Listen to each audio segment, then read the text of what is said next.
Shalom. Welcome back. I'm so glad you're here. I really like it, especially when you guys are here with me in the premieres and we can discuss it together. Sometimes you have some neat ideas or good questions. I always appreciate the conversation. It's really great to meet live in a premiere with you guys. If you missed the premiere, go ahead, leave a note down below. I'd appreciate hearing from you. May it be the will of Adonai that your mind will be open, that your memory will be supernatural, and that the holy tongue will come in, that your entire neshama will welcome it in like an old friend. It is my heart's desire that Adonai will bless so many of you with understanding of Lashon HaKodesh, of the holy language. We even started here years ago. When I used to give lessons in the Philippines, private lessons, and like teaching groups and stuff, I used to call it Lashon HaKodesh Institute, the Holy Language Institute. So anyway, it's really something I want for you guys, and I hope you will get it. Please let me know if you haven't shared yet with your successes. Let me know what you think of the directed immersion method that we use. So I really am rooting for you. I want you to do well. So let me put up the first verse. Why don't you have a look at it for a second? Take a gander, see what you think about that.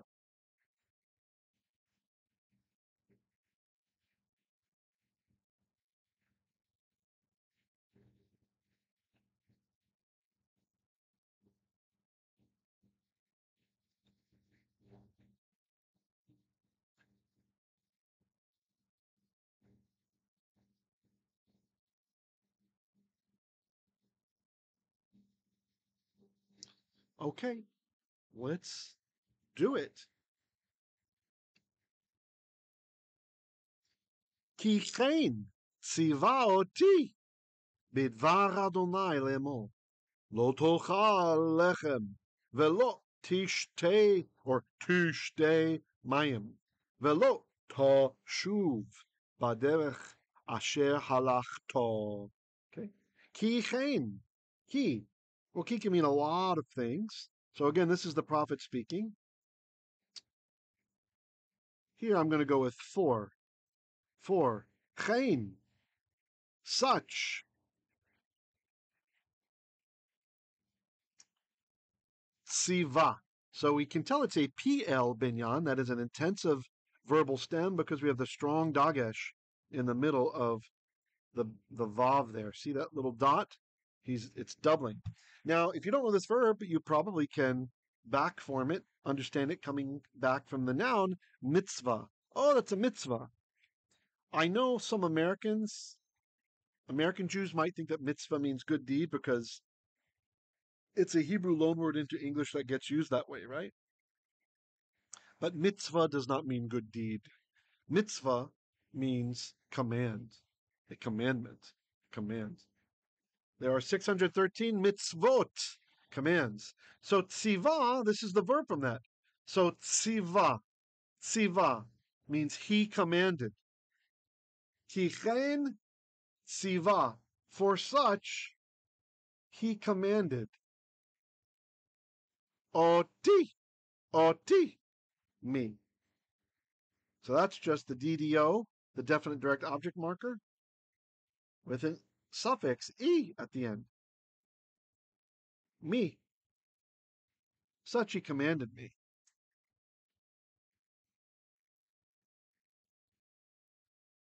Bidvar Adonai. Construct chain.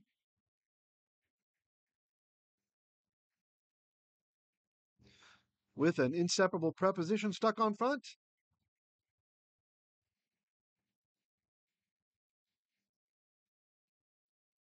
So it could be in. I'm going to go with by here. By. And that last word in the chain is definite because it's a name. Yodhe, Wowhe. That's the tetragrammaton. Hashem. So because the last word is definite, the entire chain is definite. So, kichen siva oti, for such he commanded me. or such commanded me, bidvar Adonai, in or by the word of Adonai.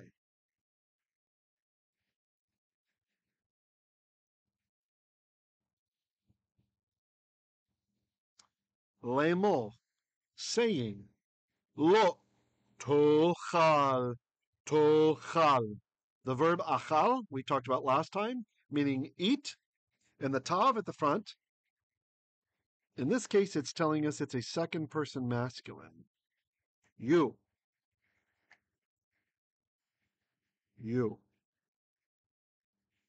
You shall achal. You shall eat. Lo, not t, you, ochal, shall eat. So you shall not eat. Lechem, bread or food. Velo, velo, and not tishte, tishte. Again, that tav telling us it's a you.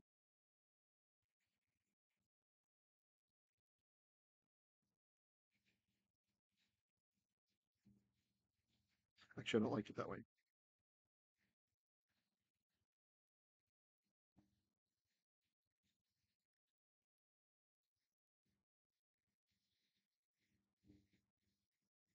And not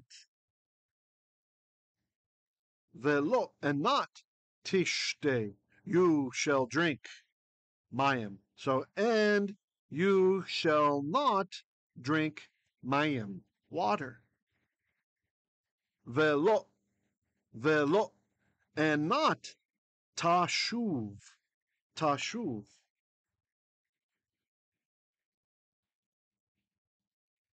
If this is a bit fast for anybody, remember you can click that gearbox and adjust the speed down. And not you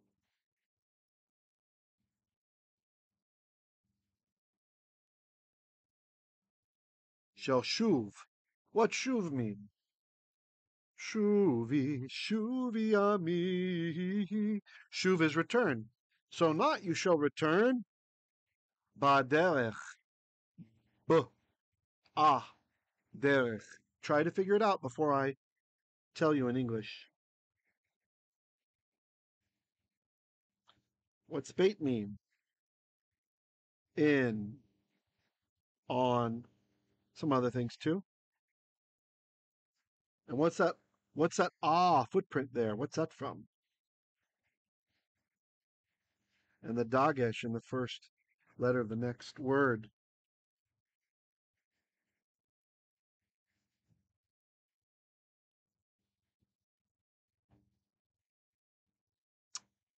Binyan. So the bait is in. That dagesh, that's the footprint from the ha, or the ancient hal, hey lamed. That means the. It left its footprint. The bait came in, kicked out the hey, but the footprint remained. So we basically need to become language detectives looking at these things. So b, in or on, ad, the derech, the way, the path, asher, with which, I'm saying with which, oftentimes when you have a noun, and here this is a relative pronoun, meaning which or who, when it comes before a verb, this is a bit advanced. You don't have to know this. It oftentimes is how biblical Hebrew expresses the accusative of means, or another way of saying that is instrumental usage. It's something that helps the verb do what it's doing, okay? So we'll come back to this, and you'll see why my instinct was to say with, or with which. Halach to, halach to. So we know halach. Halach is you, and when we have that ta at the end of a verb, it means the same thing as ta at the beginning of a verb, if it's you.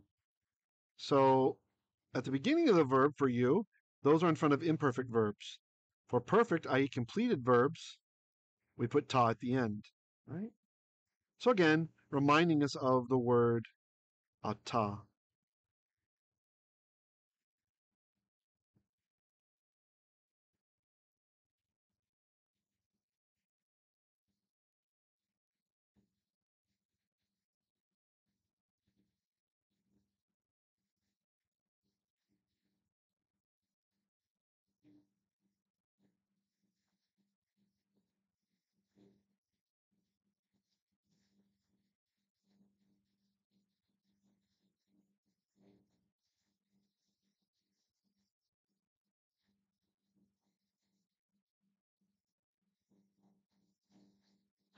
That's your mnemonic. When you see the tav rather, it doesn't have to be ta sound, to at the beginning, although sometimes it is, like over here, it's ta.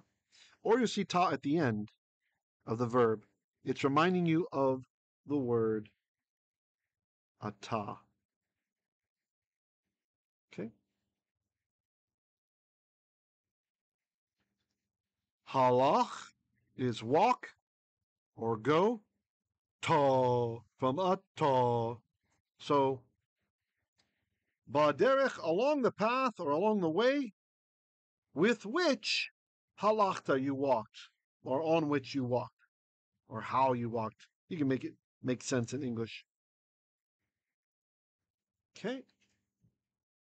That is the end of verse 9. Any comments or questions?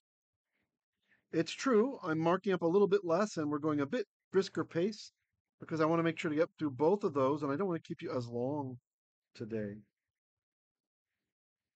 I'd like a lot of these to be like 30-minute bites so that people feel they can complete them. I'm even considering going down to 20 minutes, I don't know, and maybe having more pieces or some extra pieces for those who want the extra.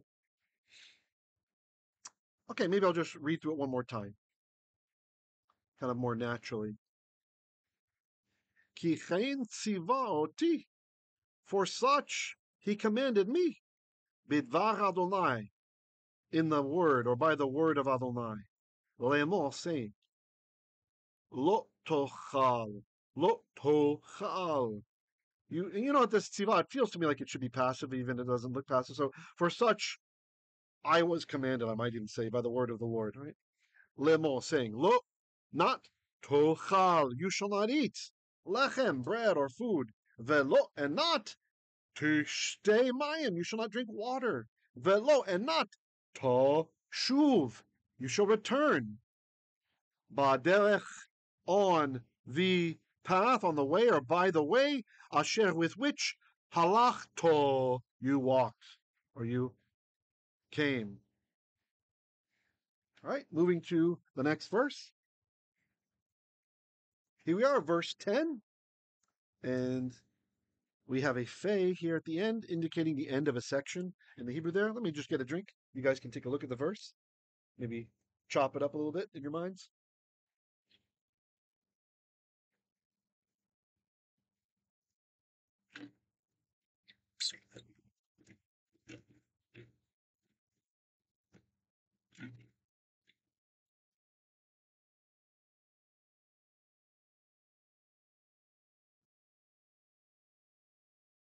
Sorry, I really needed a drink and I was down at the bottom there. My lemon water. Okay, let's continue. Vayelech bederech acher velo shav bederech asher ba vah el Bethel. Vayelech. What's happening here? So this is actually the verb halach.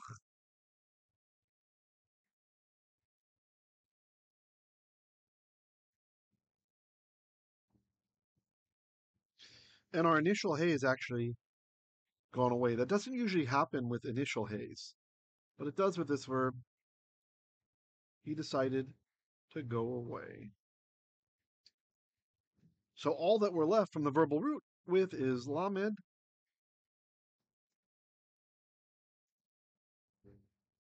and kaf, Sophie. These guys. That initial yod is telling you it's he.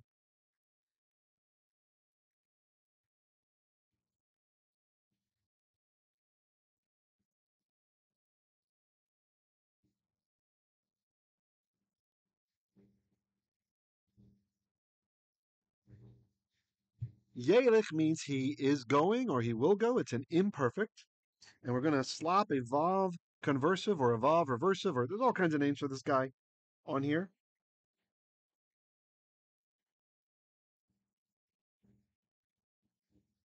To change it into a perfect, vayelech.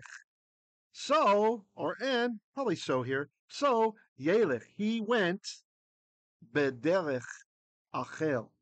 And here we have our noun, and then here we have our adjective. Hebrew is not like English in that Hebrew likes to have the noun followed by the adjective, usually. Unless it's a predicate nominative or some other thing going on like this. The bait, we know. It's our inseparable preposition bait with his schwa under there like he likes to have. And that bait can mean in, by, like by means of, like instrumental usage, etc. So by a derech, derech, you know derech, right? Way, path, road. And then the adjective, what kind of road? Was it a long road? Was it a slippery road? No, it was a derech acher, a different road, another road.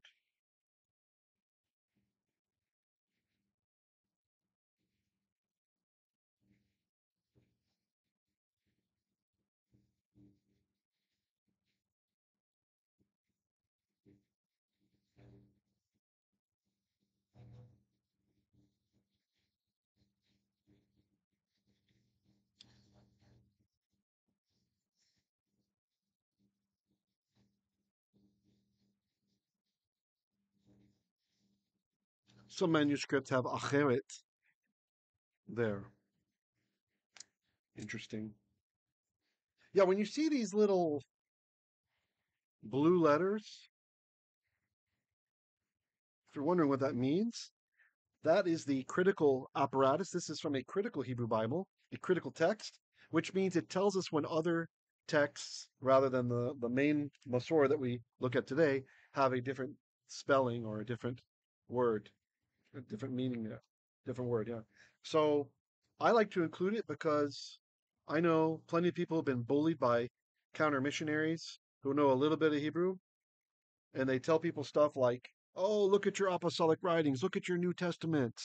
There's thousands of variants and blah blah blah, the Greek and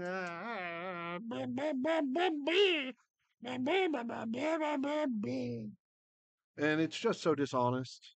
It's either ignorant or dishonest, but because I've caught them in so many lies, the biggest counter missionaries out there, I assume it's probably more dishonesty. So I keep this in here so that my Hebrew students will have some kind of inoculation against this and realize that the Hebrew scriptures are the same as the Greek scriptures. Same situation. We have many, many variants, many, many differences in the manuscripts. Sometimes it's just a different spelling. The vast majority of those differences that they talk about in the Jewish Greek of the apostolic writings are things that you can't even translate into English. It's issues with the Greek language, little oddities of doing things differently in the Greek language. They're not even translatable, let alone making an impact on the text. So it's really, really hypocritical to just wholesale accept the Hebrew scriptures when they have also variances, and they're even older, right? So we've lost more of the variances than, and then to pick on the Greek scriptures, the Jewish Greek scriptures, for that very same issue. So I like to include this on there so that my students can start to see that and kind of be protected. Also, if you deal with an atheist or something, oh, don't you know there's two? So what? The Bible, both the Hebrew and the Greek scriptures, is the best preserved book from antiquity. And even agnostics like the famous Bart Ehrman will admit that no other book from antiquity is preserved anywhere near like this. Sometimes people will say, "Oh, well, what about the Quran? Quran?" Well, that's not antiquity. The Quran is relatively new. It's like, I mean, if you come out with a book just 600 years before the printing press is invented, and then you're going to brag that you preserved your book, well, it's really not that impressive. that's that's more medieval rather than antiquity, right? Or imagine that I came out with a book the year of the before the printing press was. Look, it's preserved.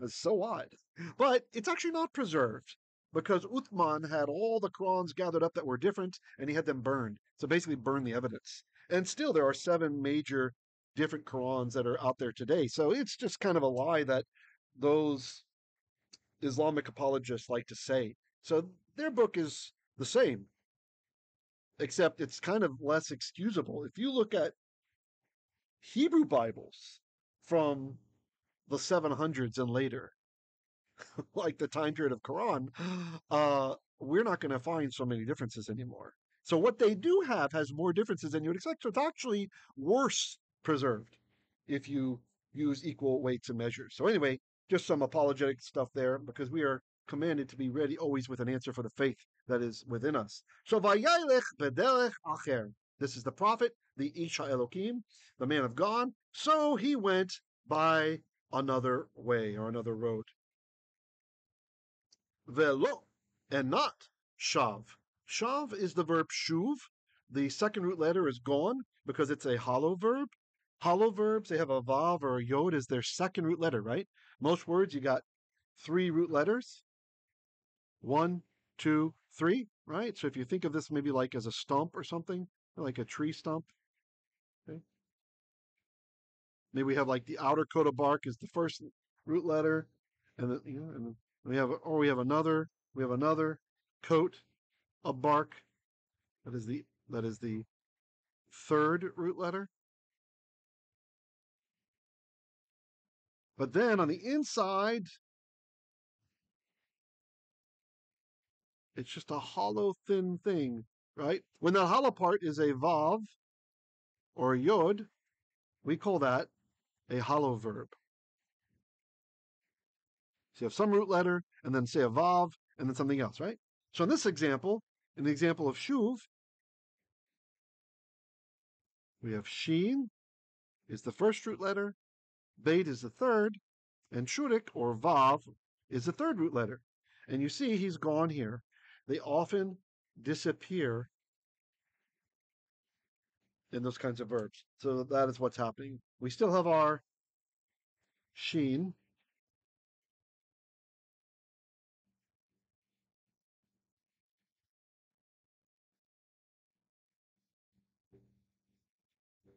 And we have our beit.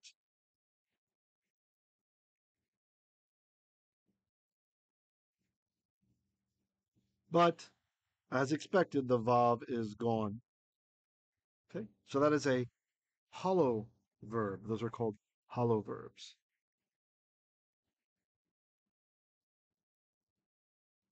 Like a hollow tree stump, when there's nothing in between it, it breaks easily. And that's because ancient wow is very similar to ancient yod. Let's think about it in English. You know how the yod sometimes can be a consonant, like our English letter Y in the word yes, y. It's a consonant. But in Hebrew, just like in English, sometimes it can be a vowel, like pray, predator and prey. We don't say pray, we say pray. It's already a vowel sound. Same thing in Hebrew. And I remember hearing from someone who grew up in Massachusetts that the vowels are, so we learn where I'm from in the South, A, E, I, O, U, and sometimes Y. So that's just like what you know so far in Hebrew, right? The different vowel sounds, and then sometimes yod is a vowel. But in Massachusetts, the fellow I knew, he told me when I was a university student living in Boston, he told me that he had learned A, E, I, O, U, or rather she told me, and sometimes Y, and sometimes W.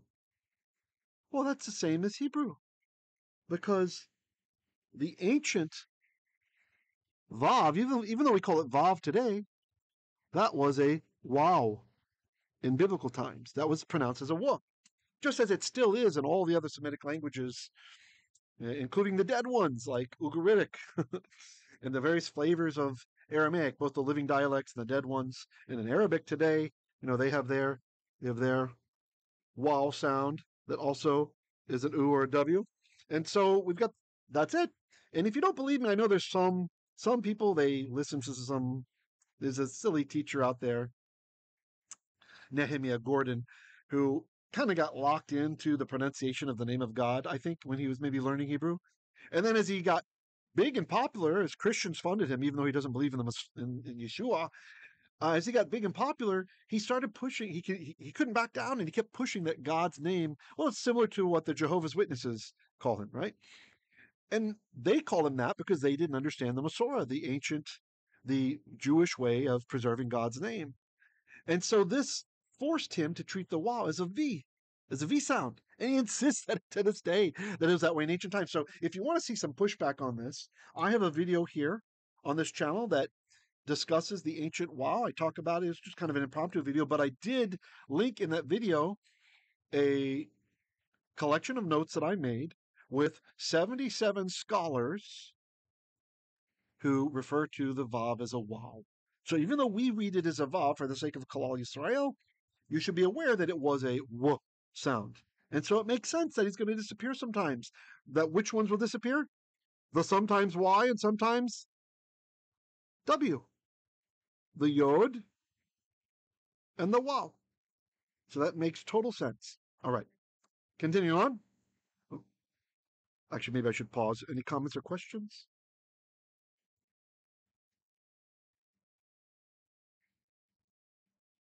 Vayelech b'derech acher. So he went on another way. Velo shav, and he did not return. B'derech, on the way, asher, with which, ba, he came, va, on it, ba, on it. Some students, when they see the dot in the hay, they think that I've lied to them.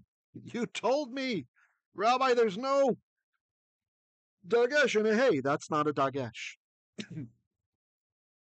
Here we are victims of the fact that the ancient Masoretes, who were not just Karaites, by the way. I've heard from some people they're Karaites only. No, it's Karaites and rabbinical Jews together preserving the text on a uniform mission. And yeah, Karaites had a big say in it. They were very, very strong back then. But so did the rabbinical Jews. It wasn't just Karaites. It was Jews coming together of different sects to preserve the text. And when you're dealing with quills and such, it's not like today. If they did it today on the computer, they could have made up all kinds of fancy symbols. The Arabs had the shadda, came a lot later, adding that for their dagesh, like their dagesh. So they use the same sign, just a point that's used for dagesh. But this is called a mapik. Mapik. That is not a dagesh, it's a mapik.